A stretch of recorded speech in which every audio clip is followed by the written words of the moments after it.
to bring in Ellie. She's been waiting for a while. If you're still there, Ellie, unmute your Yes, mic and I'm introduce here. Can you yourself. hear me okay? Loud and clear. You sound great. Okay, Good evening. great. So, great space, Lori and Nick. So I've been a supporter kind of from the beginning of him running as a Democrat, but I've listened to everything that you guys have said, and I think for me it's more sentimental because he reminds me of my father-in-law and my father, the kind of Democrats that they were. And my father-in-law worked on lots of campaigns, like closely on Carter's campaign and Humphrey's campaign and Mondale's campaign. But I want to say something just so I never thought I would see in my life. My husband grew up very strong Democrat family, left the Democratic Party. He's been an independent. He has not liked a candidate in years, and he loves RFK. And he's a blue collar union, has a blue collar union job, and most of his co-workers were Democrats back in the 90s. He's been part of the union for over 30 years. But a lot of them left. Some of them voted for Trump, some of them voted Libertarian. And they're all looking at RFK now. One of my husband's coworkers said, "Hey, let's get together for lunch." And it was to talk to him about RFK. My husband said, "Oh, I'm already supporting him." So Oh, I love for that. us, we are really interested in a candidate that represents a working class. And I don't think we've had it. My husband and his coworkers feel like the Democratic Party lost touch with the working class and don't really represent them anymore. Um, and RFK really does seem like that candidate that will represent the working class. That's what he's done his entire career as an attorney. Right. Yep. These environmental lawsuits that he brings, those are being brought on behalf of local citizens, people. The work is often done pro bono. Bobby doesn't even get paid unless he wins, and he usually does. But he's out there fighting for the people. He's got, I think, 27 lawsuits filed right now representing the people of East Palestine, Ohio, over the train derailment and the damage done. So he's always been fighting for the working class, for the people. He has a long track record of doing exactly that. But then I had my best friend from high school, which I maybe talked to her one or two times a year, called me and she said, "So who are you thinking of supporting?" She's a lifelong Republican, but she asked me who am I thinking. I'm like, well, actually, I'm supporting RFK. She said, "Oh, me too." All so right. Love it.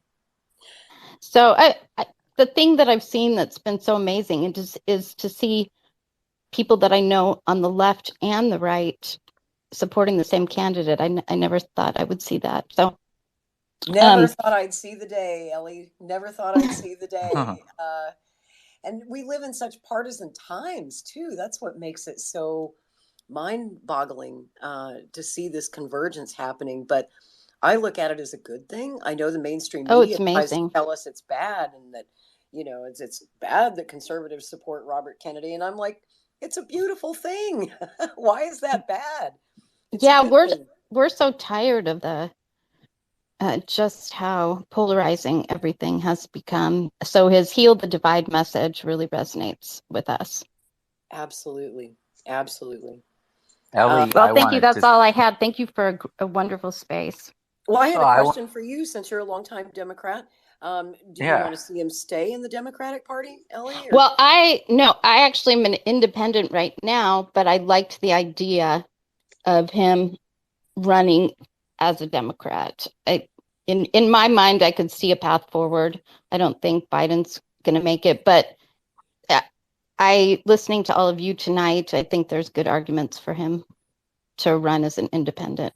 well, I feel that when you talked about the Carter campaign, the Humphrey campaign, I mean, you're talking my language. I'm an old school Kennedy Democrat, and this party hasn't represented our values in so long that I love the idea. Maybe I'm in love with the idea, which is not the reality of running in the Right. Democratic Party today. But yeah, for emotional reasons and sentimental reasons, I would love to see the party restored to the Kennedy Democrats instead of the Clinton Democrats. But I'm afraid that's not the reality we're dealing with because the Right. Clinton Democrats still, for all intents and purposes, run the Democratic National Committee and the Democratic Party. Absolutely, absolutely agree. Everything that he represents are the things that my father-in-law fought for in the Democratic Party for so long, which was civil liberties and anti-war and free speech. And I look at everything. My father-in-law devoted his whole life to the party. I mean, you should see my collection of Democratic political memorabilia from my father-in-law. I actually have a JFK button, Oh, and I love that.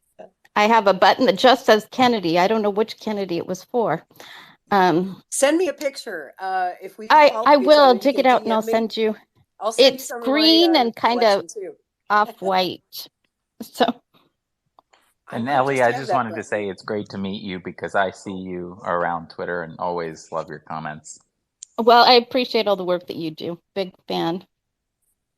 Thank you. Well, thank you guys. I'll put myself down so you can bring someone else up. How wonderful to finally get to talk to you. It's nice to meet you, Ellie. We've been Yeah, Twitter friends for a while, so thanks for bringing me up.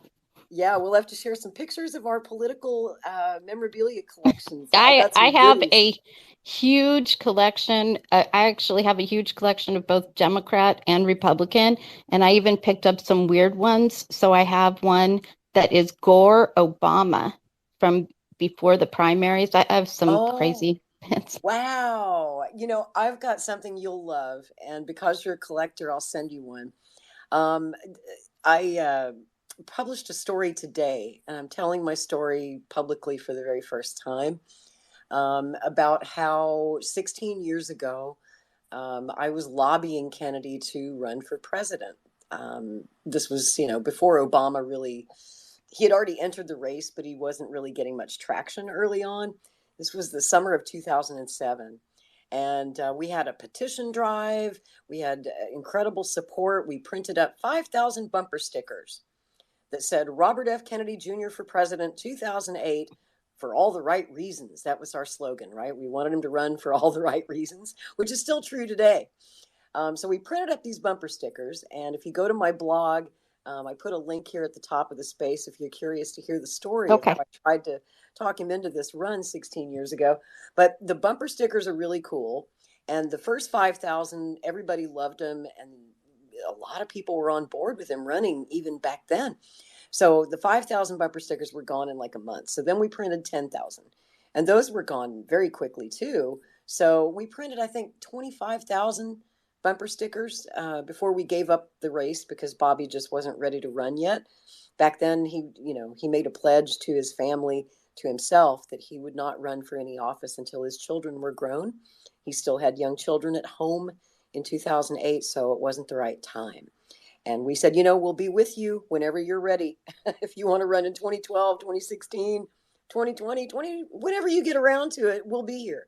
So we're still here. And I don't have too many of the bumper stickers left, okay? But I did hang on to a little stack. And I'm glad I did because, look, he's running for president 16 years later. And now they're rare collector's items. No, So that's for your awesome. collection, I will send you one. Let's get Oh, I together would love on, that. on I DM. love kind of strange things. I actually one of the things I think that I have that I'm sure other people have it, but I have a telephone from the Democratic National Convention in Chicago in 1986. Oh, Yeah, I wow. have some odd stuff like that. So, Oh, that's which that cool. was my father-in-law's because he was there. So, Incredible, incredible story. Well, let's get together on DM and send me your address and I'll send you a absolutely. bumper sticker. Thank you. Great space. Thank you. Thank you so Okay. much. And I see Jay has his hand up. Go ahead, Jay. Yeah, hey Lori. I just wanted to say real quick on the topic of him leaving the Democratic Party. One positive spin on it, on the way the whole situation is played out is for anyone who was a Democrat before, kind of watching how this whole situation is kind of unraveling. I think will definitely. I'm hoping it should at least shake a few of the people who've been supporting the Democratic Party for a long time just to see the lengths they're willing to go to actually suppress democracy. So, when I think the way it's actually played out, it puts that on full display. So when he does finally either decide to, go independent or go with another party, it'll be easier to convince some of those people who would have voted for the Democrats to vote for him, because he'll kind of expose how bad the party is, that they would really push, someone like Biden, up to lose against Trump, rather than give an honest man a chance. So the way the whole thing is playing out, it could actually work out to his advantage and kind of siphoning off enough, though the maximum amount of voters possible from the Democratic Party. So, I guess it's kind of a good thing they have at least floated these crazy ideas about even increasing super delegates, because the fact that they're talking about that may even make Democrats question, wait, why do we have super delegates in the first place? So hopefully it forces some change in the Democratic Party when it's all said and done too, because it's still a party that's there. So we do want that to improve if possible. Absolutely. And, I would be remiss in this conversation if I didn't bring up the spoiler effect. If Bobby goes third party or independent, you know what the media is going to say. You know what the two parties are going to say. They're going to say that he's just a wrecker. He's a spoiler. He's just here to hand the election to Joe Biden or hand the election to Donald Trump. Each side will blame the other side. And they'll give him the Ralph Nader treatment. Just anybody who remembers the 2000 election, a lot of people are still mad at Ralph Nader to this very day, 23 years later. They still blame Ralph Nader for giving us George Bush. That's what they say. I disagree with that point of view. But Ralph Nader still gets blamed, and everyone's afraid to be the next Ralph Nader. And they said the same thing about Ross Perot back in 1992. Of course, when Perot, supposedly handed the country to Bill Clinton, and they say that he was a spoiler put in the race to deprive George Bush of a second term. And so while I've still got the Ross Perot independence here, I'm going to go to you, my friend. And I wanted to ask you about what I call the Perot effect, the spoiler effect. How do you think that's going to affect Robert Kennedy if he goes independent? Well, first of all, I want us to stop talking about it, right? Because it's not true. The media said that, and the George Herbert Walker Bush campaign said it because they were real, pissy about the fact that Ross Perot got into the race. But, after a while, once the real research was done, it was proven that Ross Perot took just as many Democrats as he did Republicans. So it really was even. It wasn't that big of a deal. But, here's the thing. Okay, people often forget Bill Clinton won in 1992 with 43% of the vote. That's huge. Ross Perot getting into that race should have shown us all that we were just sick and tired of the duopoly. And so the duopoly got together and made sure that that was never going to happen again, right? Like they were never going to be challenged by somebody like Ross Perot again. In 1996, he tried it again and it wasn't as successful. But the one thing that you'll see that every state has done is they have made it hard for you to run as a third-party candidate, like a libertarian, a Green Party, a constitutionalist, a reformist, what have you. But they have still actually made it quite easy for you to run as an independent. So, Ross Perot was asked in 1991 if he was going to run for president. And he simply told the people on CNN, if you nominate me, if you get me on the ballot in all 50 states, I will run. In 3 months, he was on the ballot in all 50 states. You can't tell me that RFK will not get on the ballot if he challenges America to do the same, because I'll tell you, he'll be on the ballot, and he'll probably be on the ballot in just a month or two, quicker than Ross Perot was able to get to. But, we got to stop talking about the spoiler effect because it's bullshit. All right? If Kennedy runs and for some reason he takes votes away from Biden, well, good. Then we need to fix the elections the way that they're being run and get rid of the Electoral College. Fascinating. Really fascinating. I just sent a speaker invite to Aaron. Aaron's been waiting a while with his hand up. Aaron Harold, if you accepted that speaker invite. before that, hopefully you can jump on, Aaron, but just before that, here's another interesting scenario of a way this could go. Because of the Electoral College, it could be possible in a race, between Biden and Trump and Kennedy, say if they're the front runners, or even if you have a libertarian candidate who's also doing well, or Cornel West, if he's also getting a certain percent. You could have a scenario where there is no absolute majority in the Electoral College, and then that goes to the House of Representatives for the House of Representatives votes on the next president. And, that could create some really interesting scenarios. Maybe Kennedy would get the majority. Maybe he would have a plurality above, say, the Republicans and the Democrats. But the House and Representatives would have this incentive to kick it to someone else. So that's a possibility. I think an outright victory is possible, but that is a scenario. And of course, even that scenario, I think, would be beneficial, because anything that really breaks up and shakes the duopoly in this country and, helps get us to a multi-party system in this country, with ranked choice voting and proportional representation, is a good thing. So, anything that's that level of shakeup is a good thing at this point. Absolutely. Absolutely. I mean, we live in unprecedented times. We are literally seeing our former president facing a litany of charges. What is he up to? 91 counts now of all these various charges. We've never seen anything like it. He may be running his presidential campaign from behind bars for all we know. It's going to be an interesting year, and I think we're going to see unprecedented things happen in the 2024 election. I don't think this is going to be just another election. For most of my lifetime, it was always the Clintons or the Bushes. Those were our two choices. Pretty much, it seemed like it.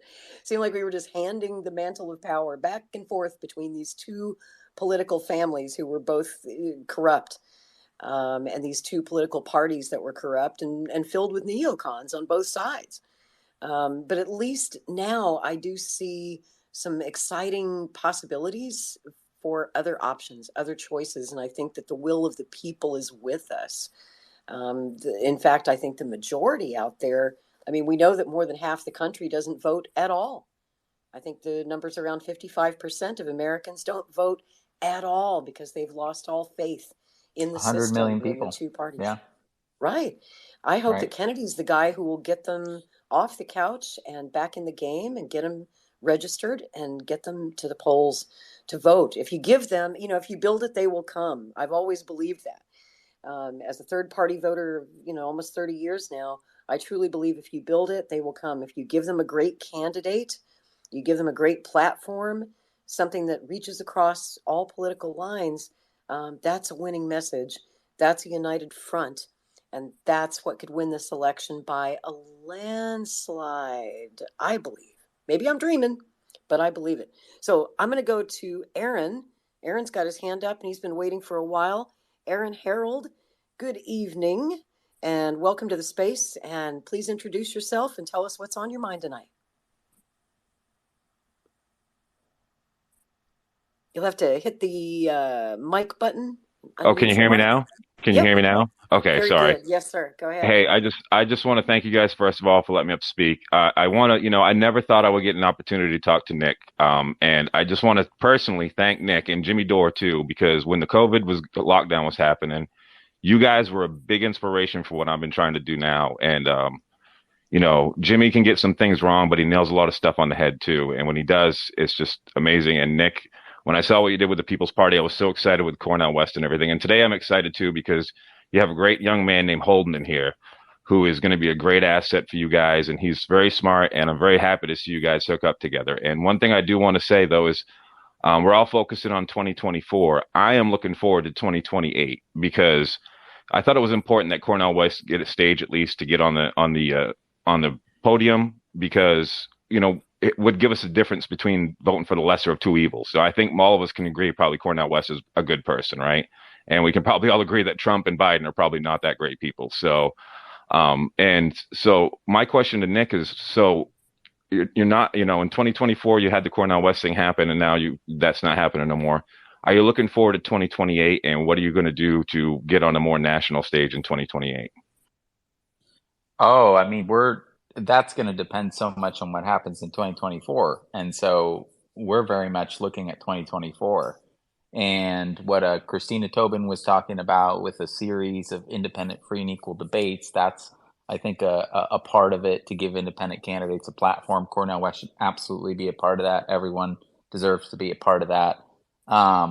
Likewise, with the next Rage Against the War Machine, which is going to have a twist on the theme that we had that I think is very resonant with the election that we're having, and is kind of at the it's like at the cross section of what many of these different campaigns, these populist campaigns like Kennedy's and Trump's, and these people who have more populist energy.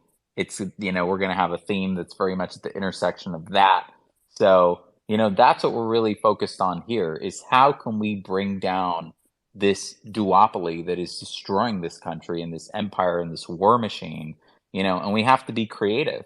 And I think now that, especially after Rage Against the War Machine, and especially now that we're having conversations across different political parties and ideologies in the anti-establishment, now we have so many more options available to us. We can coordinate and bring down the system in ways that weren't possible before, and so these are the kinds of things, like, for example, Bobby Kennedy potentially going independent, there potentially being a coalition around supporting him that spans left to right, so there is so much that we can do in this election, and there's so much that we have to do, because the political system in this country has deteriorated to the point where, I mean, obviously we're in a war that is threatening to go nuclear, is an even greater risk than even the Cuban Missile Crisis at this point, where we're at a point where, I mean, we have pandemics, and we have regularly these organizations, governments are producing bioweapons, and even, as Kennedy said, they can be ethnically targeted, so there's really these horrific doomsday weapons that are being produced now by governments, particularly the United States, so there's artificial intelligence, another existential threat. So from my perspective, we don't have unlimited time. We have to make the most of this time that we have, because the existential threats to humanity as a whole and catastrophic threats are just exploding. The technology is advancing. Those threats are proliferating, whether it's the ability to engineer superviruses, as Kennedy talks about, whether it's the risk of nuclear war because of this geopolitical confrontation that's, of course, provoked by the United States, whether it is artificial intelligence either being monopolized by a small cabal of big tech corporations, or even a particular company or billionaire, or a particular government or intelligence agency. Putin said in 2007 that whoever controls AI is going to rule the world. And so, or AI, of course, just surpassing whoever attempts to control it and really wiping out humanity or taking over in some fashion. The things that sounded science fiction like that, or engineered superviruses, are now reality. That we face as a species planetary extinction level threats, multiple extinction level threats that are proliferating into more and more hands. And the more that we remain in this kind of crazed conflict-based system, both domestically and internationally, the higher the risk that our luck is gonna run out. In fact, it's really just a mathematical, statistical question. We have to stop doing these things like gain of function. Otherwise, we're gonna have something that makes COVID look like it was a tiny trial run. So really, we're very much focused on 2024 and building the People's Party, and in keeping the perspective, even beyond the People's Party itself as an organization, looking beyond that to how can we contribute as the People's Party to continuing to build these coalitions and these bonds across left and right that give us much more power and options as a working class to fight back against this tiny ruling oligarchy. And what can we do in this election that can most break the system and the duopoly and move us towards that point where we have a country of peace and prosperity and a multi-party system where different, political parties, every political party, Libertarian, Green Party, People's Party, Forward Party, can all really compete on an equal and a fair playing field, and there's so much that we can do in this election, as we're talking about right now, as this space is dedicated to, towards advancing all of those different goals. So, and then whatever is to happen in 2028 is really going to build off of the platform of whatever happens in this election. So that's where our focus is now. Totally agree with that. Did you have any other thoughts, Aaron? Anything you wanted to share?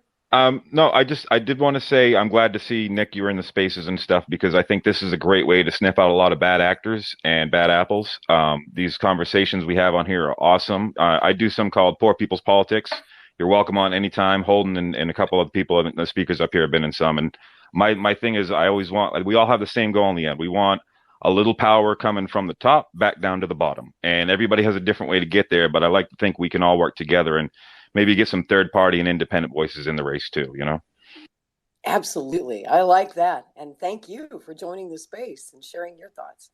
That was great. Yeah, thanks, Aaron. It's great to meet you. Please send me an invite. I'd be happy to join you anytime. Oh, thanks, man. I just, like I said, you and Jimmy were a real inspiration to me during a really tough time in my life. I'm not like super fans or, I don't do the idol worship thing, but just the fact that you guys went out there and spoke the truth about a lot of stuff really resonated with me and really helped me kind of form what I'm doing right now, honestly. So appreciate that, man.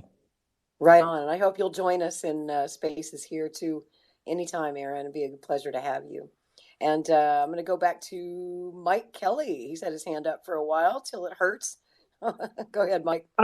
No worries. So some of this discussion has made me think about some things. And so I just want, maybe we'll see what you think about it. But, we talked earlier about how, Democrats, Republicans, independents, moderates, like in 2016, they voted against Hillary. And I think this year people would actively vote against Trump or Biden, as something they would go out and do energetically. And if there wasn't another choice, they might not even vote at all. They would just abstain from the vote. But if there was, like RFK, they would actively go vote for him, as happened in 2016.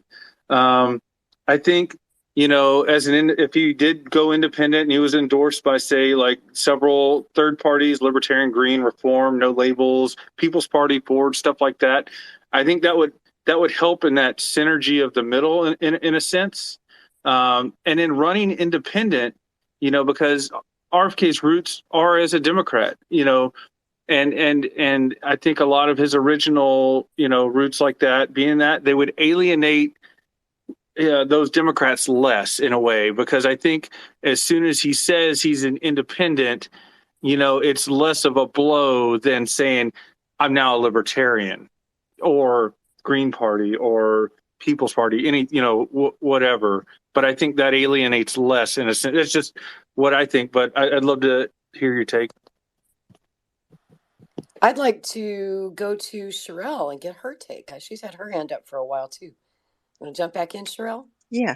Hi. Yeah, I just wanted to say, if he is a spoiler, it would be a spoiler for the Republicans. I think he would take way more Republican votes, especially if he ran with Tulsi. Can you imagine Kennedy Gabbard? Yeah, she's amazing at messaging, and she knows how to speak to, they're both cross ideology appeal. But I lived with a staunch Democratic. I mean, it became a cult, the Democratic Party, and they have this list of people they're supposed to hate. Putin and Trump are at the top, but Bobby's not far below those two. That's right. I'd say he's definitely on the top of that list now. And yes, so he would pull a lot more Republican votes. He would be a spoiler for the Republicans. I think Ross Perot was a spoiler for the Republicans. But the scary thing when I think about that is, oh my God, what if we end up with 4 more years of Joe Biden? That's a scary thing. Yeah. But Yikes. I think he has a chance of pulling it off with Tulsi if there's no election rigging. If there's no election rigging, Yeah, that's a I big worry if, about isn't that. it? Oh, I wanted to say, Lori, people do not know about the DNC fraud lawsuit. It's not just superdelegates. It's not New Hampshire, Iowa, Georgia. It's far worse. I would love you to have Jared Beck on your show. He's the lawyer that prosecuted the DNC fraud lawsuit, and it is quite a story. I mean, 2 dead witnesses. If That's you can right. get him on, he's Yeah. kicked off of Twitter. He and his wife, but Are they he's still back on. banned? They're still banned from Twitter, They're huh? still banned, yes, but now he's AI underline Jared on Twitter. So he Okay. snuck back on there. Cool. And I've Okay, been yeah. posting like mad about that. Nobody will pay any attention. The only person I've heard cover it seriously is Sabby Sabs. Yeah, I She saw had them with them Sabby. on. Yeah, she had interviewed them for a long time. So I highly recommend you getting him on your show. Yeah, I would love to. And I was told that they were kind of laying low, didn't like doing interviews much. They're still really angry, understandably, about how that suit turned out, and that it's just not a subject they like Well, to talk he about. But actually liked one of my tweets when I suggested that he to somebody that they get them on their show. So I think he'd be open to it. great. Okay, well, Hmm. I will definitely give it another try and see if I can't get in touch because it Yeah, is well, something that not enough people know about, and they should. yeah, Sabby has his contact, so you could go through her Got it. if you've Okay. got her contact. Actually, Okay, let's. Sabby's mad at me right now. Sabby blocked me Oh, on Twitter oh no. because of RFK. Because of RFK. And it's just so sad Oh, to see that happening. yeah. Well, she's Yeah. very. It's the Israel thing, probably. That's Yeah, exactly what it was. which It is was just almost a deal breaker for me. I just hope that Max can deprogram him if he'll ever talk with Max Blumenthal, I don't know. The because whole thing just he really is set people I've off. seen him change when he gets new evidence. He does change his mind. That's You right. know, so I'm hopeful on that end. I'd Me love to too. see that conversation happen too. Oh boy, yep. And apparently, apparently Bobby Kennedy told Jimmy that he would have it, but it sounded like his campaign wanted it not to Well, be yeah, well until, I don't know, that after looks the bad. primaries or at some point. That looks bad because But it yeah, looks like hopefully he it has does happen. handlers. He has handlers. If his I campaign says he agree. can't, that's not a good look. Well, I I should say agree. I can't speak for the campaign or for Bobby here, but it is extremely unusual. In fact, it's pretty much unheard of for a presidential candidate to debate anyone who's not also a presidential candidate. It's also highly unusual to debate a journalist. In fact, in our Well, profession, it's really not done. So, I mean, they said that initially this was supposed to be an interview, but yeah, they we never all brought up know the that it word would be a debate when it first debate. came up. When they first came up, the word debate wasn't there. Other people put that in. Right. He said, "I'd love to talk with Max." So he should talk with Max. It would be good if they talked privately, not around no microphones, so we could be honest before they actually talk. That actually might be better if they know each other. They've met privately before, always Mm-hmm. gotten along well. Max and Bobby agree on so much. I think that's probably the only issue where they really disagree. And I honestly wish that they could Yeah. have that conversation privately, person to person, rather than making a big internet media event out of it, Yeah. which is what everybody wants it to be. And I think that would be better. then it just becomes Yes. clickbait, and Right. also, one wonders, what benefit would there be for Kennedy to do that? I can see that there'd be a lot of benefit for Max, and believe me, I love Max and have a lot of respect for him. But let's say if that interview was on his channel and it was monetized, obviously it would draw a lot of donations, and the fans would, Mm-hmm. really come in, and it would be a big media event. But what benefit is there to the candidate? You know what I Well, mean? because it is a deal breaker for a lot of people. And if he could shift on that, he'd pull a lot more people in. But right now, oh my God, he said horrible things. That And the he's got sad this thing is, mythology. This I'm so afraid they'd give him the Jeremy Corbyn treatment if he ends up showing yes, any right. favor to Well, you have. Palestine.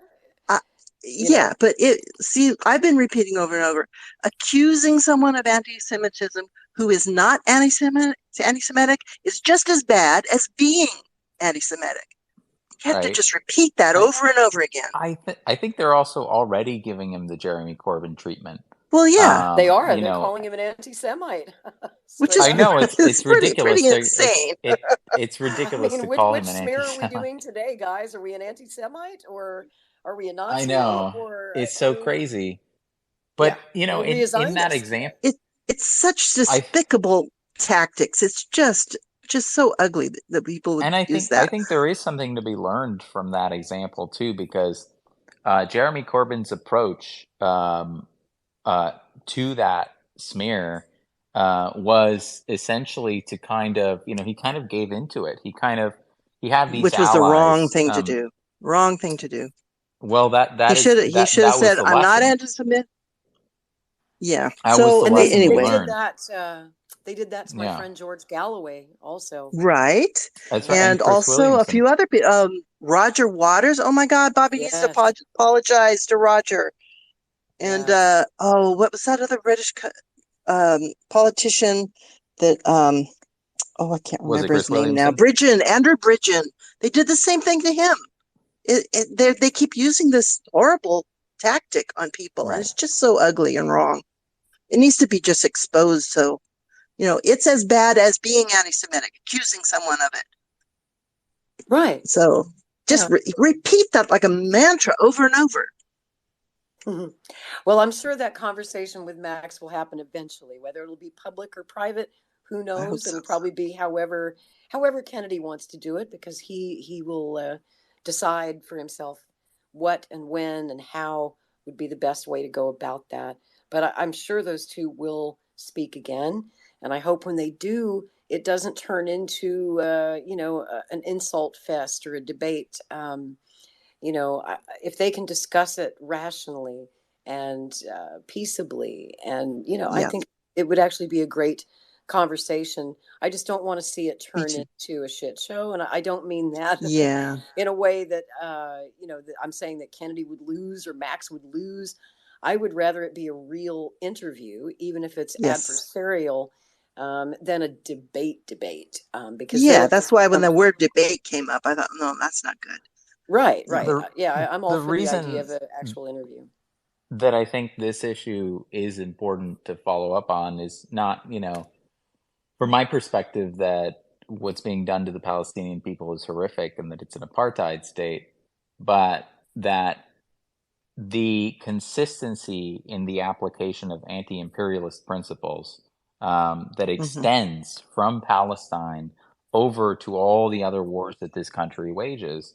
And Israel has Exactly. been a partner in crime with the United States in the wars in Iraq, Afghanistan, Syria, Libya. And so you've got to be able to question Israel when when it comes down to it, if you're going to really dismantle the empire, take down the bases, draw down the military budget, get rid of the surveillance apparatus, because Israel doesn't want any of those things. So ultimately, any president that is going to take down that empire is going to have to be able to, say no to Israel when those interests conflict. Exactly. And that's why it's important to have the discussion, I think. Yep. I know that Jay Scott has some thoughts on that, because we talked about it last night on Strange Bedfellows. So, Jay, I see you have your hand up. Why don't you chime in there? Yeah, well, yeah, as far as what I wanted to speak about, really quick, if I could just go back to the spoiler conversation. I think one thing people don't really consider is the fact that whenever the establishment brings up the whole spoiler conversation, uh they always leave out the fact that there's a huge chunk of people who don't vote. And if you ask that chunk of people why they don't vote, usually the answer you get is that the government is real corrupt And because it's so corrupt, it doesn't make any sense to waste your time voting. So the reason why RFK is, perfectly positioned to actually capture some of those people is just because of what people have been pointing out before, on the call about his, record as a lawyer, suing the government and fighting for people and winning against companies we all know are a problem, like Monsanto, and the, drug industry. So the fact that, people want to call him a spoiler when the truth is he's actually he has the best chance of bringing in people who are disenfranchised, even when you take it as far back, as his family history, because a lot of people rightfully believe he was probably assassinated, or his father and his uncle were likely assassinated for fighting the same corruption that he can credibly fight because of his record. And when you contrast that to the other options, like Vivek Ramaswamy, who's surging right now, who has I don't know, like a more questionable history. I don't want to, I know Lori said this podcast is supposed to be positive, but yeah. So long story short, he has the history to actually inspire confidence, to like bring out some of those disenfranchised voters. So I do think, that whole spoiler conversation shouldn't even really be, a worry. And whether it's, independent or as the lead candidate for a party, I just think now is the right time for a surge like this to happen. So, but sorry, what was that the last thing you wanted me to comment on, Lori? It's getting late. I think I forgot. I'm getting loopy at this hour. When we started the space, I was like, okay, this time we're only going to go for 2 hours. We're not going to go 6.5. But look at us. We've already gone like 4.5, working on 5 hours. This has been another marathon, but it's just so damned interesting, and I love talking to you guys. And I noticed that our Perot Independent has his hand up, and I'm sure he wants to respond to what Jay just said. So I'm going to go back to you, Perot. So no, actually, I've actually been thinking if Kennedy was to run as a third party, he might want to look at this no labels thing that's going on, because they've been able to raise $70 million and get on 10 state ballots already, and it looks like they're getting on 16 more. So it might be helpful to actually have, be on a ballot with somebody that has money that can help you get your message out there. And let's be real, we need Kennedy's message more than anything right now. That's a really interesting idea. That hadn't even crossed my mind, to be honest with you. But I'm curious about it. I don't know enough, I have to admit, about the no labels movement. But the fundraising that they've done, yeah, it's really impressive. So I need to educate myself a little bit more about that. That's also another intriguing alternative that I hadn't even considered yet. And yeah, I just found it fascinating. They raised $70 million in like 3 months. And do you think that they did that to get Joe Manchin to run? So from the people that I'm talking to, they're not really interested in Joe Manchin being on the top of their ticket. From what I'm hearing, it's going to be Larry Hogan, and they're really trying to go hard after Tulsi Gabbard to be a VP candidate. Oh, wow. That's so interesting. Yeah, I wouldn't have thought that Tulsi would be someone they'd be interested in, because so she just did, actually. If you go on, she was just on Fox News, and they pressed her about this, Sean Hannity. And he asked her, like, are you talking to them? Are you talking to them? And she's like, I'm not talking to them. Not being real coy. And they asked her, like, plain out, if they offered you something, would you do it? And she said, yeah, I would absolutely consider it. Yeah, I've seen her say she would consider it before. I'm kind of surprised that they would consider her, because No Labels is essentially an AstroTurf big money group. So I think that's the it's myth from of a No bunch of big Labels. donors. So No Labels was actually created by Joe Lieberman, and if anybody knows Joe Lieberman, he's one of the biggest independents that was ever out there. Huge on Israel, by the way, so Kennedy would fit in really well with No Labels. But I think that's a myth that was painted by the duopoly, because they're really pissed off that a bunch of their people have decided to branch off and create their own thing. So you're getting both the Republican Party and the Democratic Party going hard after no labels. But they're getting a lot of media attention. And so I think that's really exciting. Again, I don't know much about them other than, the backdoor talks that I have with some of the people that help manage their campaign. But I'm interested, and I would like to see, them go after Kennedy and Gabbard, because I think Kennedy Gabbard 2024 would be the greatest ticket ever. Oh, yeah, that's my dream ticket right there. I would love to see Bobby and Tulsi team up. I know that they're friends. And on the issues, they seem to be, as far as I can tell, like 95%, even 100% in agreement on the issues, which makes them a great ticket. And a lot of people want Tulsi to run. I supported Tulsi back in 2020. I wanted to run too, and I was hoping she would until Bobby got in the race, right? And then, of course, I had to support Bobby, right? Because I've been trying to get him to run since 2007. So this is the moment I've been waiting for. So yeah, I couldn't think of a better ticket than Bobby and Tulsi together. And it's hard to imagine Tulsi entering the race at this point, because I don't think she wants to run against Bobby. Why would she challenge him if they agree on pretty much every issue? That would pretty much negate her reason to run. And it's hard to imagine her running against him, but imagine how powerful it would be if she ran with him. And yeah, to me, they would just be the perfect ticket. And I see that my friend Alex has had his hand up for quite some time, so I want to bring him in. Good to see you, Alex. I know you've been a regular on these Twitter Spaces since the very first. Yeah, thank you. That we held back on April 18th of this year. At the very start of the campaign, you were there on the ground from day one, and I thank you for that. And thank you for coming back to the space tonight. Welcome. Thank you. So I understand RFK Jr. is afraid of Democrats accusing him of splitting the vote. But first of all, RFK Jr., and this is not a negative, this is a big positive about him.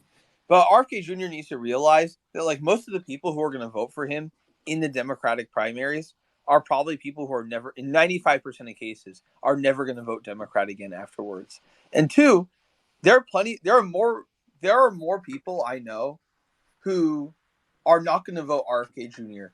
because he's a Democrat than far more people who are like that, than people who are Democrats who would vote for RFK Jr., but only because he's a Democrat and for no other reason.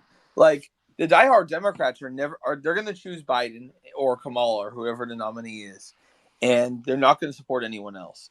Even with Bernie, this is a big problem, because when Hillary got nominated, like, you had the whole Bernie or bust thing, but Bernie himself was like afraid of pissing off these liberals. So he basically tried to silence those people. And what I'm trying to say is that RFK Jr., he literally just went on Fox News to say, like, the primary's rigged. If the primary's rigged and you know you're not going to win, just become an independent right now. Because if you become an independent right now, you're going to show up on the ballot. You're going to show up on the ballot in the general elections. And, like, the whole point of running is that you eventually show up on the ballot in the general elections, right? And even if you, like, spoil Biden, like, first of all, honestly, I'd rather have Trump win than Biden at this point. And second, if it's just down to those two. And second, from the standpoint of a third party, if Trump and Biden are your only choices, then, like, why does it even matter if he runs as a third party? Like, most people don't want those choices, and they'd be happy to vote. Like, it doesn't matter who it is. If it's RFK Jr., if it's the Libertarian candidate, I guarantee you, like, despite all of Cornel West's fuck-ups, he's still going to get a considerable vote definitely compared to Howie Hawkins. But, like, even compared to the Green Party historically, he's probably going to have one of the higher, or if not the highest, like, Green Party presidential results in their history, because people are done with the two-party system. You're seeing it right now. I guarantee you Cornel West is going to do really well electorally despite his fuck-ups. And I think the Libertarian Party is going to do better than ever this year. So I think this year is a good year for third parties. RFK Jr., he needs to leave the Democratic Party, and he needs to try to get all those people to leave with him. The Democratic Party, you're not going to break the duopoly. unless you get someone famous like RFK Jr. to split the party and then bring all those people with him, right? So I think splitting the duopoly as much as possible from both sides needs to be the top priority. And then on top of that, as far as the People's Party is concerned, man, Nick, I respect you, Nick. I hate how all these leftists, they fucked you over. You were trying to build something real, right? Like, you were trying to build a party on the left that wasn't like about intersectionalism, that wasn't about identity politics, that wasn't about like the new left. There used to be there was a party that the communists, they didn't ran on this party, but they supported it back in 1948. There's a guy named Henry Wallace who was the vice presidential candidate of FDR, but the Democratic Party screwed with his nomination. But Henry Wallace ran as a presidential candidate for the Progressive Party in 1948, and he won like 2 or 3% of the vote. And he actually split the vote from Harry Truman to I think it was Eisenhower. I think it was Eisenhower. But the point is that the point I'm trying to get at is that the People's Party, they're trying to do something that's never been done in so many decades, which is a populist left party, a genuine, like populist in the genuine sense of the word. And I'm sorry, I'm so sad that these leftists, like I'm not going to name names, but Nick, you already know who I'm referring to. You already know the people who caused this to happen. You know their names, and you know what their involvement is with the movement. But all these people unfairly attacked you, they smeared you, and they did all these things. And the fact that Cornel West like dropped his People's Party affiliation, that tells me that when pressure really ramps up, he might even drop out of the race altogether. Because he's afraid. He's afraid of losing his friends in academia. He's afraid of losing his friends in the movement. Because Cornel West is he's used to being like he's from academia, so he's used to being like a friend of the left, of everyone on the left ever. So he's not used to getting this sort of hate. He's never gotten that. So I'm pretty sure he's stressing out every day over like what to do next. He's never done a political campaign like this before.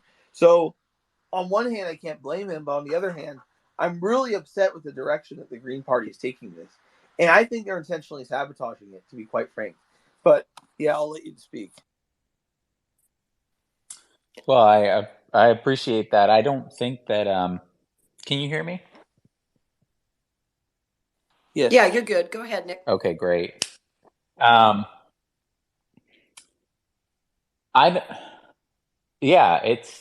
It's difficult to say,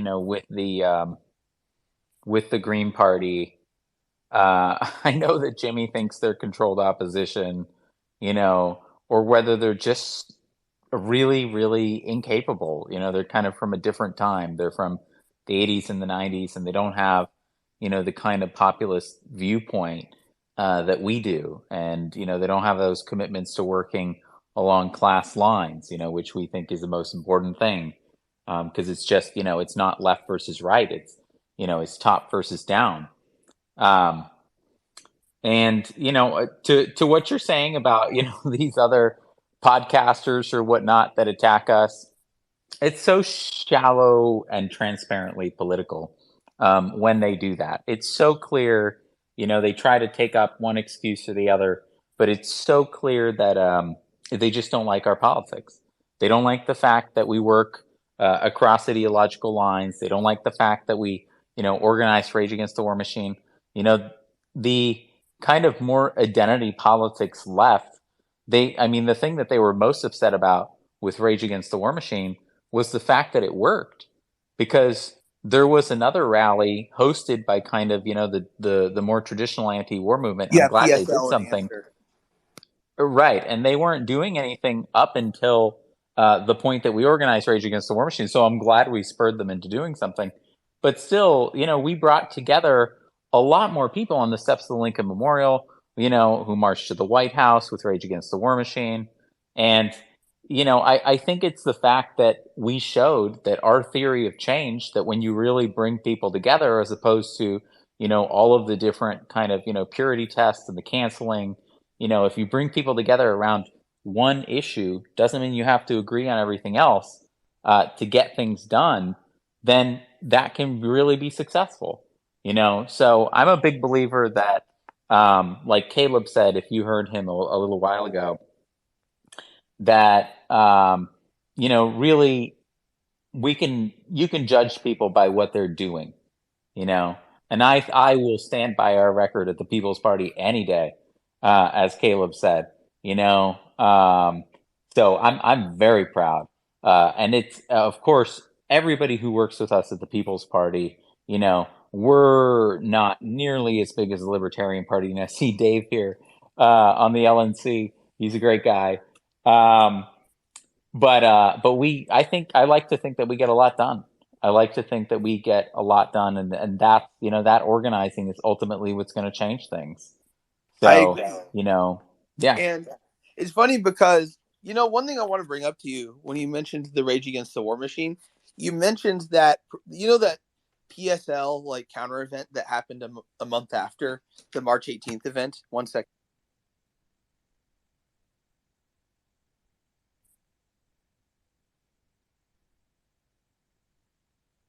Okay, I'm back. So I was going to say, lost you. Go ahead.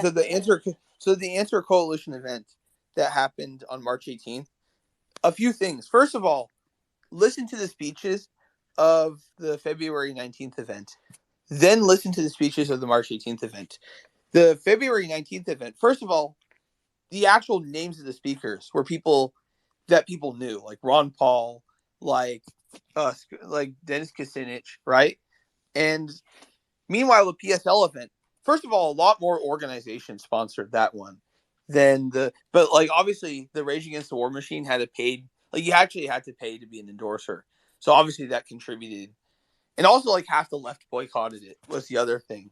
But the fact is, even though there were more organizations sponsoring it, these organizations that sponsored the PSL rally were way smaller in terms of membership size, in terms of their base. These were all, Dan Kovalik, a good friend of mine, his description of the rally was as follows: 20 different Trotskyite sects handing out newspapers to each other. That was the PSL rally. 20 different Marxist groups handing out newspapers to each other. And That's no funny. one, I went to the event in DC. I never went to the March 18th event, but I went to the Rage Against the War Machine. And what was special, look, I've been on the left for years, and I've been in the anti-war movement for years. But there was something I noticed about that rally that I never saw at any other rally I've ever been to ever, which is the first anti-war rally, possibly the first rally, period, I've gone to in my life where it wasn't just people on the left. And there were half the people there had never gone to a rally before in their life of any kind. So it was a good learning experience. And I feel like it actually, that one day was the most productive day for the anti-war movement, possibly since Obama got elected. Because the famous saying, Obama killed the anti-war movement, because all the protests stopped after he got elected against the Iraq war. But what I'm going to say is that we have this whole Humanity for Peace thing we just had. There's probably going to be even bigger things in the future. And we actually continued after Rage Against the War Machine. Nick, do you know who UNAC are? United National Anti-War Coalition.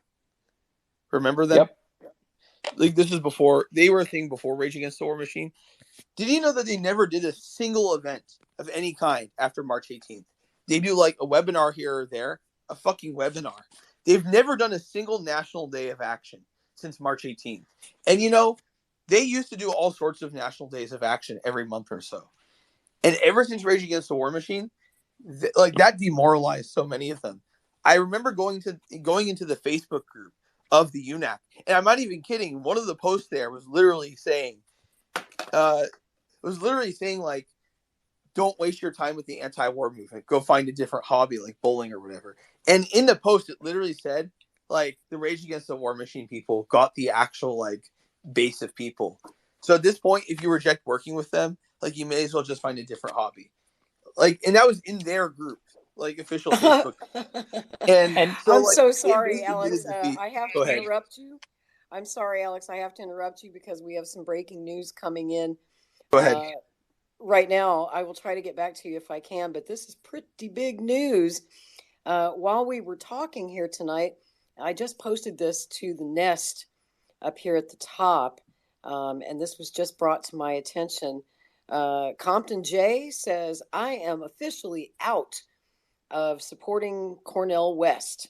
He's done. And the reason is because apparently Dr. Jill Stein is out as West's campaign manager, and Peter Dow is in. Who's Peter Dow? Nick, perhaps you'd like to explain. Well, I don't know as much about Peter Dow's kind of skills, but Peter Dow was the campaign manager for Marianne Williamson. He was also a big, Clintonite kind of advisor and strategist who was super harsh against Bernie Sanders, very much against the Bernie campaign. But then he kind of had a change of heart, and he's kind of come over more to the left in the last 3 or so years. So this will be very interesting. It'll be very interesting to see if he can turn it around. I'm not holding my breath personally.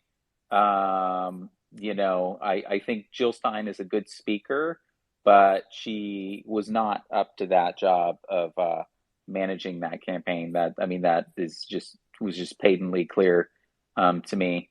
Having actually transitioned it and worked with her in transitioning the campaign to her. So, I wish them the best, but one of the things to what you were saying, Alex, was one of the differences between us at the People's Party and the Green Party is that too often it feels like the Green Party just kind of is there every 4 years doing elections, and they kind of disappear from the scene between that. And, we as the People's Party have this theory of change that is grounded in how change has happened in the past. That is that, you've got the electoral track. We work on creating the party, getting ballot access, running candidates, like we did with Cornel West. But at least as important, we also have a direct action track, direct organizing. And so that's why we're doing Rage Against the War Machine. That's why we, Forced the Vote was a partnership with us and Jimmy and, some others jumped on.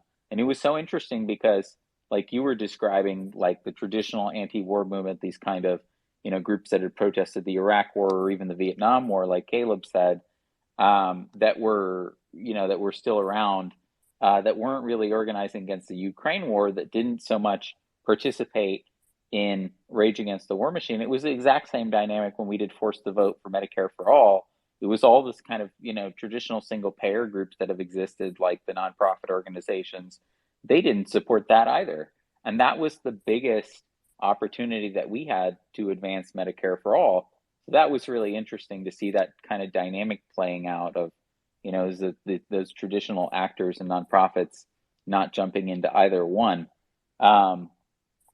But, in addition to that, we've done direct actions against the eviction moratorium when that was going to be lifted, the expansion of unemployment insurance when that was going to be lifted during COVID as well, which was, that was the lifeline for so many different people. So we're constantly trying to do actions to abolish NATO, Humanity for Peace, which we helped out with.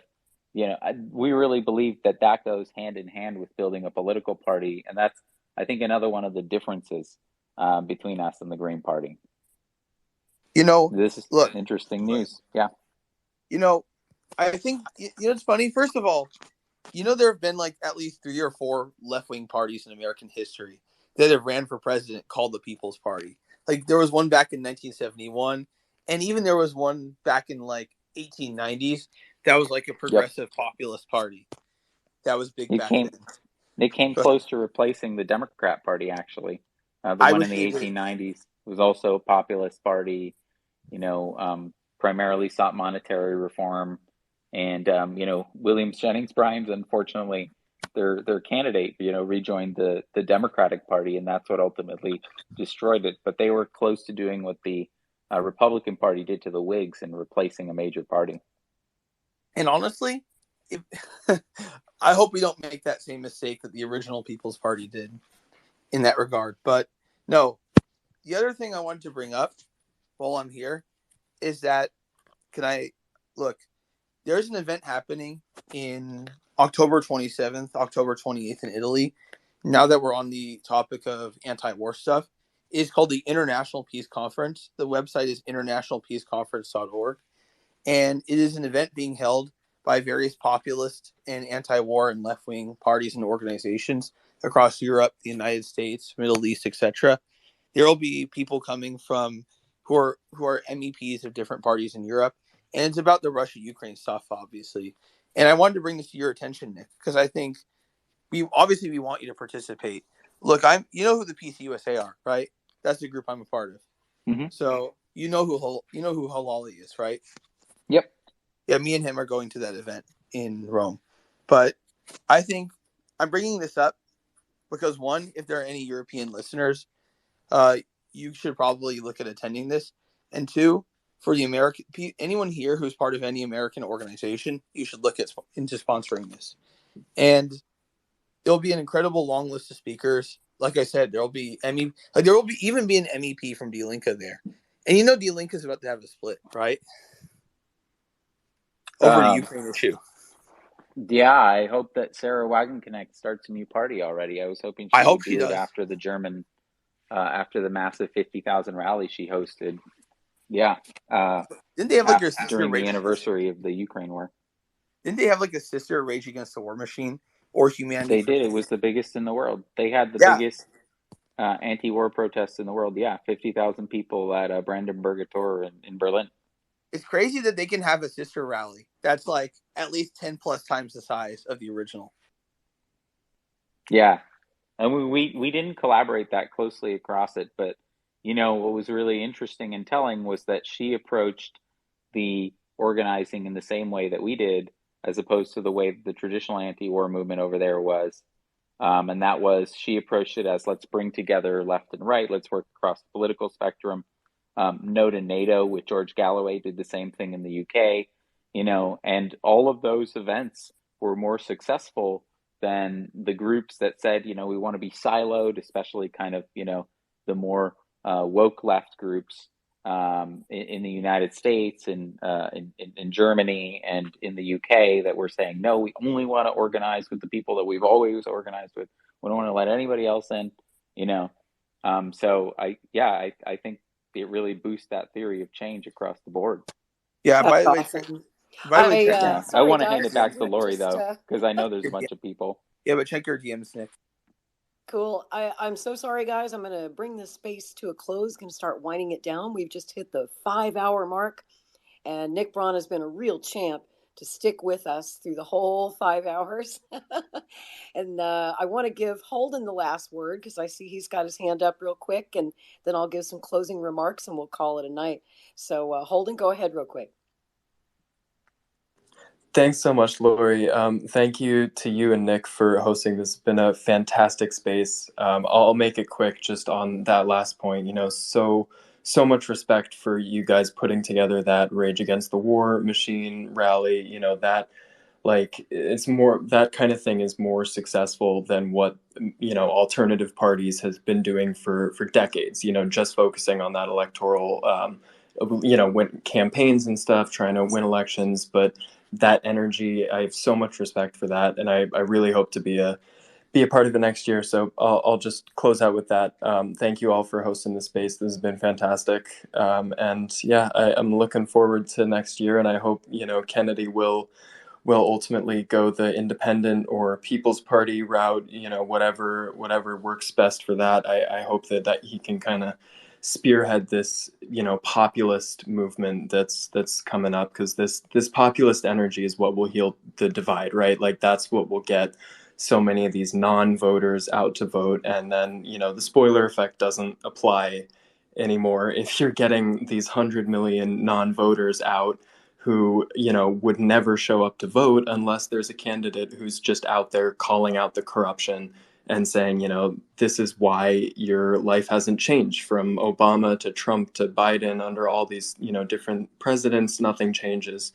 that's the most powerful thing that I think can overcome the spoiler effect that we've been talking about too. So thank you guys so much for hosting this fantastic space. Thank you, Holden. Thank you, Jay. Thank you, Alex. Thank you, Johnny. Thank you, Sherelle. Thank you, Aaron. Thanks to everyone who came out tonight, Caleb and Christina, everyone who participated in this space. Our Kennedy campaign staffer friend, Anita Stewart, was here, but she had to call it a night early because she's getting up super duper early in the morning to participate in the September 11th National Day of Service and Remembrance. She has an event going down there in her area. I was hoping to bring her on to tell us about her event in Florida.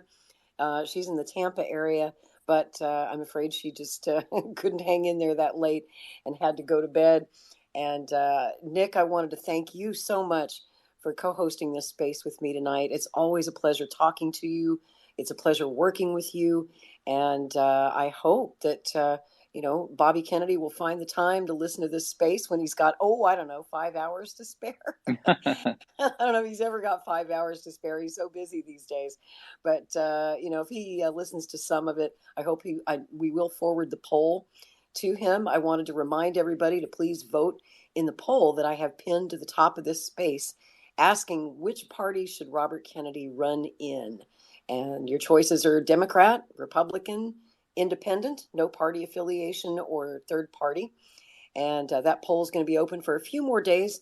So I hope that you'll share it because we're really trying to make this fair and collect votes from all across the political spectrum and get the widest sample possible. And those final results are going to go to Mr. Kennedy. And I hope that he will, I'm sure he will. He'll give it due consideration. Everything that we've said tonight, every pitch that was made for everybody's party, whether it's the Forward Party, the People's Party, the Libertarian Party, the Green Party, the Democratic Party, the Republican Party. I know that and just no party at all. And it seems like the majority of people want him to run with no party affiliation at all. It's amazing times that we live in. And the most amazing thing about this space tonight and all the spaces that I've hosted since literally day one of this campaign, back on April 18th is when I hosted the first of these Twitter spaces about Robert. It's so interesting to me that almost without exception, every space we do, there's never any Democrats here. If they're here, they don't ever speak up. Do they still exist? Where are they? He's running in the Democratic Party, so where are the Democrats? It's just interesting to me that I'm not seeing that groundswell of support. Like I say, I've talked to probably thousands of his supporters over the last 5 months. They're not Democrats. They're independents. They are progressives. They are libertarians. They're Republicans. They're everybody but Democrats. And the people that should be supporting him and the party he's running in, it's the damnedest thing, guys. It's hard to figure out. But every time I do these spaces, and just judging by the people who follow me on Twitter, who interact with me about Kennedy stuff on my podcasts and on Maverick News, they aren't Democrats at all. And maybe there are some registered Democrats. I talk to a lot of people. Most of them are former Democrats, right? Once upon a time, they were Democrats, but they're not anymore. And they're quick to tell you that, too. They're like, oh, no, I left the Democratic Party. I'm an independent now.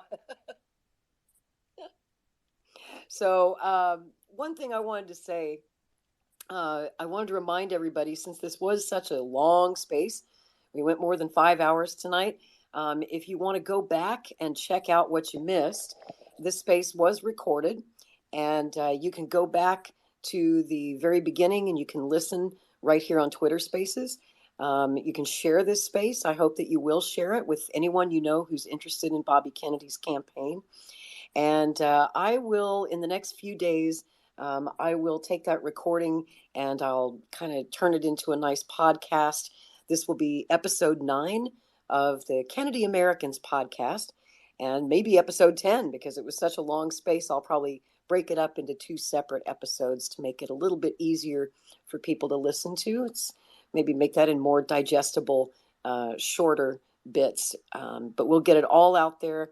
And I want to thank everybody for lending their voice to this extremely important conversation tonight, because it's decision time for the Kennedy campaign and for Robert Kennedy to decide what the path forward is going to look like. And of course, a lot of that is going to have to do with what the DNC chooses to do with these new proposed rule changes coming up this Thursday, the 14th.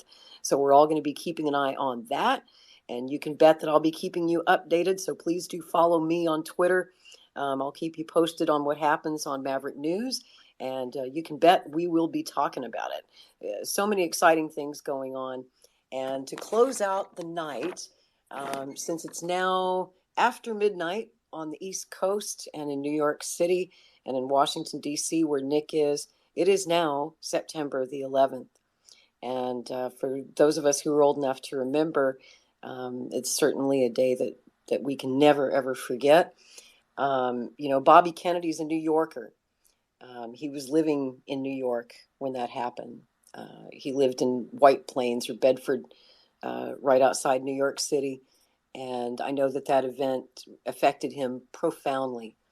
And this September 11th, he is putting out a call to service. It's a National Day of Service and Remembrance. And he's asking the same question to you that his uncle posed in his 1961 inaugural address. What can we do for our country? What can we do on this National Day of Service just to make America a better place? And some closing thoughts. Me personally, what I'm doing, I've been reflecting a lot on Mr. Kennedy's challenge. I've been taking inventory of what I have done for my country over my lifetime. And I'm 54 years old now, so I've had a long lifetime of service to my country. As a journalist, I feel that being a journalist is a public service to the public. That's why I don't ask for money. I don't monetize. If people want to donate, toss a few bucks my way, I do appreciate it very much, because your donations are what keeps me going and what keeps these spaces going and clears 5 hours of my time on a Sunday night to sit down and do this. So I appreciate that. But it's not about the money. It's about the public service. That's what journalism should be. We shouldn't be in this for clicks and likes and attention and, hey, everybody, look at me. Our job is to, it's just like my hero, David Brinkley, the reason I got into journalism in the first place. He said in an interview, I've been rereading his memoirs the last couple of weeks. I love David. And he said, as journalists, we've forgotten what our job is. Our job is not to love a candidate or a president or a politician. It's not to hate them. It's just to tell you what happened. That's literally our job. Our job really isn't to give you our opinions. That's the way that I was trained. That's the way that David Brinkley was trained in those years before the Fairness Doctrine was abolished by President Reagan. Our job was to be fair to both sides, to show no favor or hatred, and to just tell you what happened. Our job is to just give you the news and let you decide how you feel about it.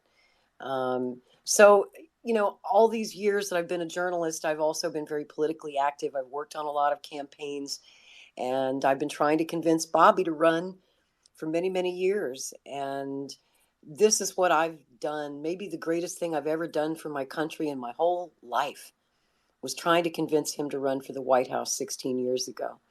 I never thought that dream would come true, you guys.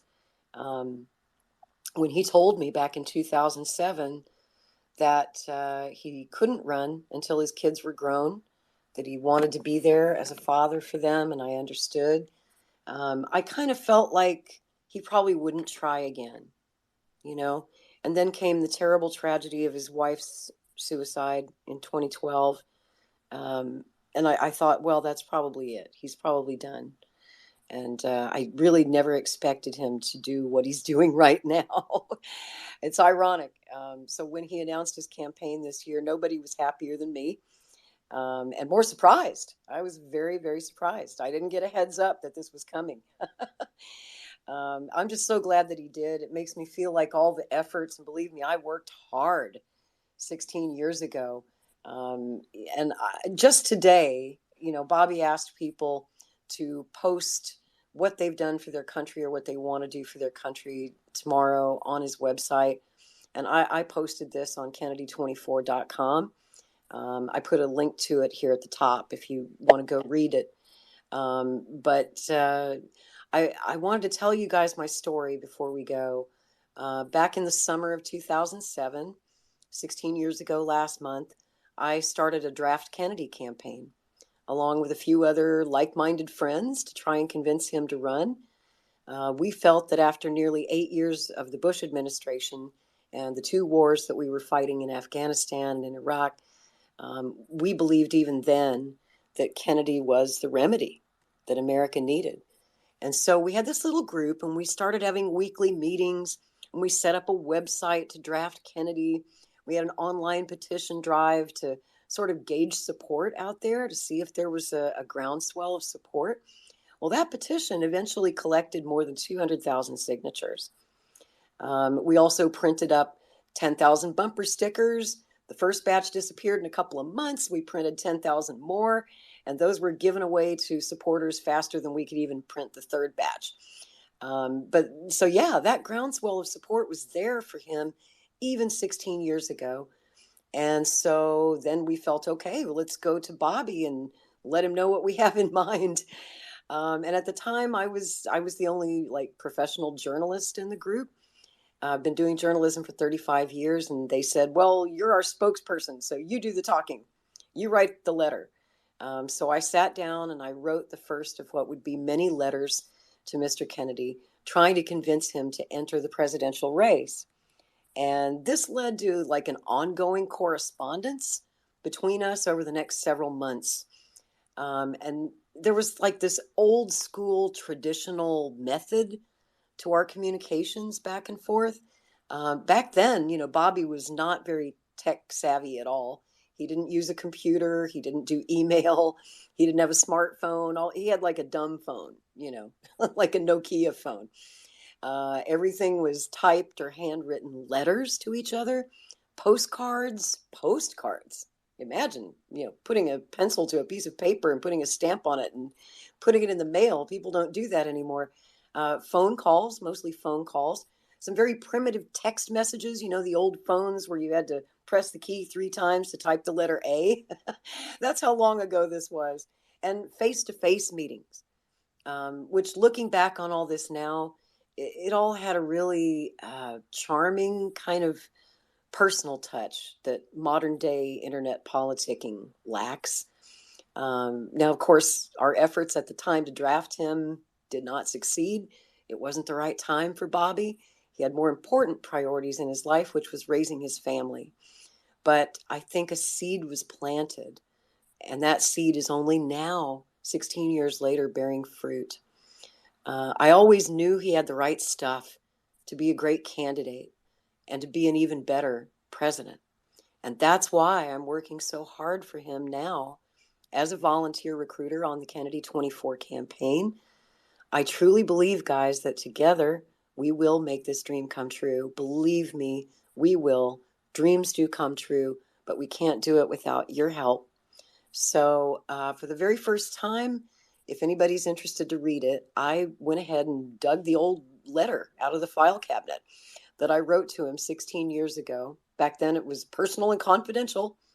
It's the letter I wrote to Bobby proposing that he seek this nation's highest office. And I asked him what he could do for his country. And if I did nothing else for my country in my whole life, maybe I did something good by eventually convincing Robert Kennedy to run for president. So if you'd like to read that letter, I posted a link to it at the top of this space. And I'm getting all emotional just talking about it. I feel like I'm about to cry. I got something stuck in my throat. It's a beautiful thing to see this happening. And on this September 11th, on this National Day of Service and Remembrance, I feel like I did something good for my country. And hopefully, now that he's running, if we can get him elected, I hope he can do something good for all of us, for all of you. And we all have to do this together. And the first step is today, doing something good for your country. whether it's picking up some trash by the roadside, helping to clean up a waterway, doing some environmental cleanup, taking a home-cooked meal to your elderly neighbor or your disabled neighbor, starting up a conversation with someone you've never spoken to before, any act of kindness, anything that you can do to make America a better place. Kennedy's calling to all of us in that spirit of volunteerism to do something without pay. Nobody's paying you to do it. It might be work, but as some of our best campaign volunteers will tell you, and they're here tonight, we do this because we want to, because we love it, and because we feel it's a public service. And you can read the original letter that I wrote to him 16 years ago. You can read the petition, the original petition drive from 2008.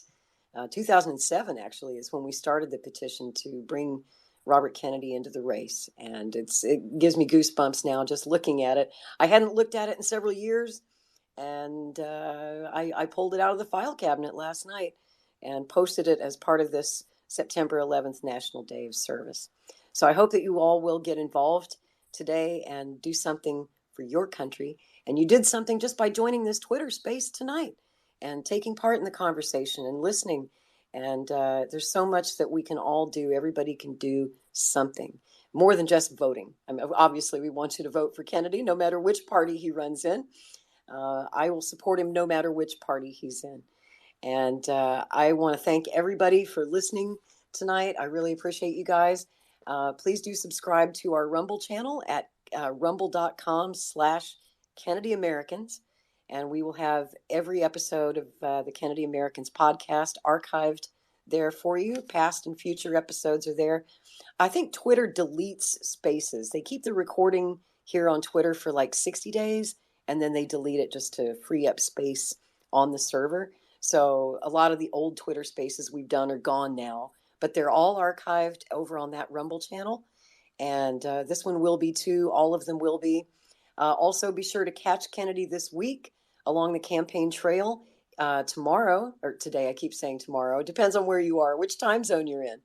It is September 11th on the East Coast, and he is on the East Coast. He'll be in Walpole, New Hampshire today. Wednesday, the 13th, he'll be in Rye, New Hampshire.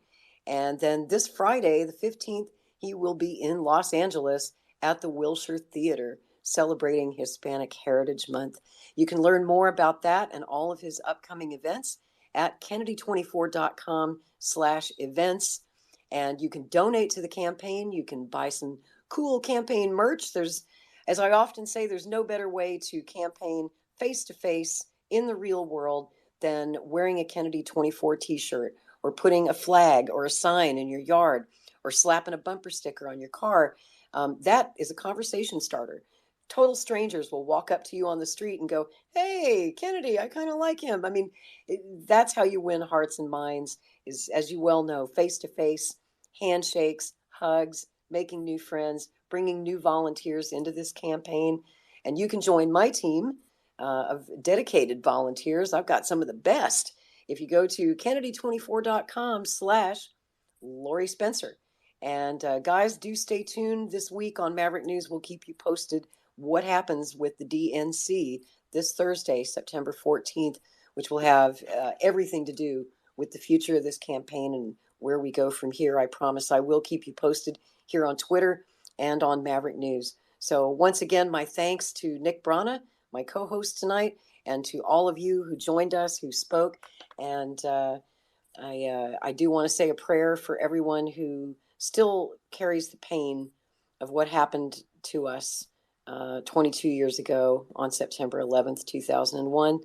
I know a lot of us out there can still feel that even after all these years. And my heart goes out to all of you. And let's keep America strong. Let's make America better than she's ever been. And I believe that Robert Kennedy can do it. And we need your help. So we will see you back here soon on Twitter Spaces and on Kennedy Americans. Thank you so much, everyone. Good night. Thanks to everyone who joined and contributed. Thank you, Lori.